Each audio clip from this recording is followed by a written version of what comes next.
Next பார்த்தீங்க அப்படின்னா 10 நிமிஷத்துக்கு ஒரு பெண் துணைவரால் படுகொலை.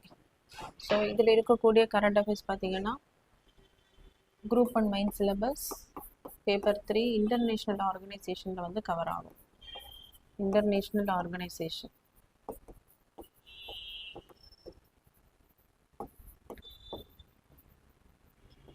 ஸோ யுனைடெட் நேஷனில் இருக்கக்கூடிய ஒரு அமைப்பு தான் பார்த்தீங்க அப்படின்னா united nation office on drugs and crime.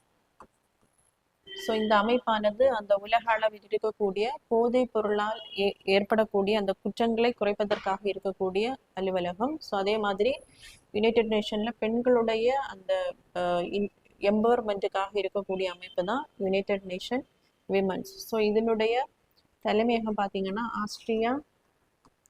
Austria Vienna. ஐநா பெண்களுடைய தலைமையகம் வந்து நியூயார்க்ல இருக்கு. ஸோ இவங்க ஒரு அறிக்கையை வந்து வெளியிட்டிருக்காங்க. ஸோ அதாவது 2024ஆம் ஆண்டில் 83,000 பெண்கள் மற்றும் சிறுமிகள் கொல்லப்பட்டுள்ளனர். அவர்களில் 60% பேர் பார்த்தீங்க அப்படின்னா குடும்ப உறுப்பினர் அல்லது துணைவரால் என்னப்பட்டிருக்காங்க அப்படின்னா கொல்லப்பட்டிருக்காங்க. ஸோ அந்த வகையில 10 நிமிஷத்துக்கு வந்து ஒரு பெண் அல்லது சிறுமி வந்து கொல்லப்படுகிறார்கள் அப்படின்னு அவங்க அதிர்ச்சிகரமான ரிப்போர்ட்டை வந்து சொல்லியிருக்காங்க. நெக்ஸ்ட் பார்த்தீங்கன்னா ஆனால் ஆண்கள்ல வந்து வெறும் 11% பேர் மட்டுமே துணைவி அல்லது குடும்ப உறுப்பினர்களால் கொல்லப்பட்டுள்ளனர் அப்படின்னு அறிக்கையை வந்து வெளியிட்டிருக்காங்க.